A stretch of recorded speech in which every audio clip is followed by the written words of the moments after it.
Casanova.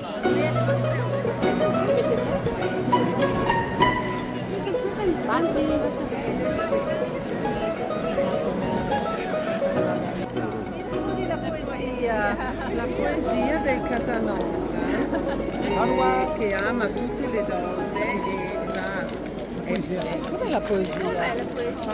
Com'è la poesia del Casanova?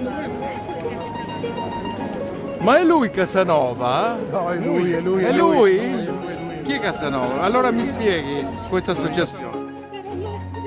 Le mie mani aprono la cortina del tuo essere, ti vestono con altre nudità, scoprono i corpi del tuo corpo. Vengono i figli. Le mie mani aumentano un altro corpo al tuo corpo. Notti selvagge, fossi io con te. Notti selvagge sarebbero la nostra volontà. Tuo Giacomo Casanova.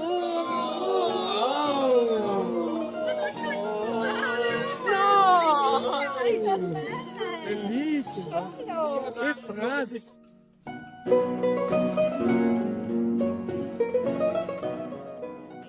Buongiorno a tutti, io sono Mario Giuga e il presidente dell'Associazione Culturale Gruppo Storico Le Maschere di Mario del Settecento veneziano. Ecco, il nostro gruppo è un gruppo che si rifà sul periodo 1730, periodo rococò veneziano, quando i nobili che popolavano i palazzi bellissimi che si specchiano sul Canal Grande, durante il periodo di carnevale si trovavano o nei ridotti oppure in questi palazzi a ballare e a trastullarsi, a stare insieme in compagnia. Lui. Dimmi, sì, lui, beh, ovvio. Non io no, io sono un umile mortale. Comunque noi ci rifacciamo su quella cultura là, per cui danze storiche, minuetti, quadriglie con quartetti di archi e passavamo ore liete durante il periodo di carnevale. Okay. Stiamo parlando dei primi del XVIII secolo. Mi può presentare le sue bellissime fanciulle? Abbiamo la marchesa qui presente, ecco, Flores, la marchesa Flores, poi c'è la baronessa, ecco qui Mavi, poi abbiamo ovviamente qui i nobili veneziani, il duca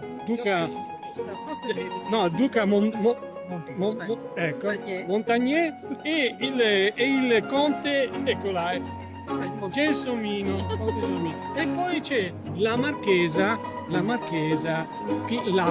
Laura, famosissima marchesa del veneziano. Poi abbiamo qua tutte le principe, Sua Altezza Reale, ecco, Laura.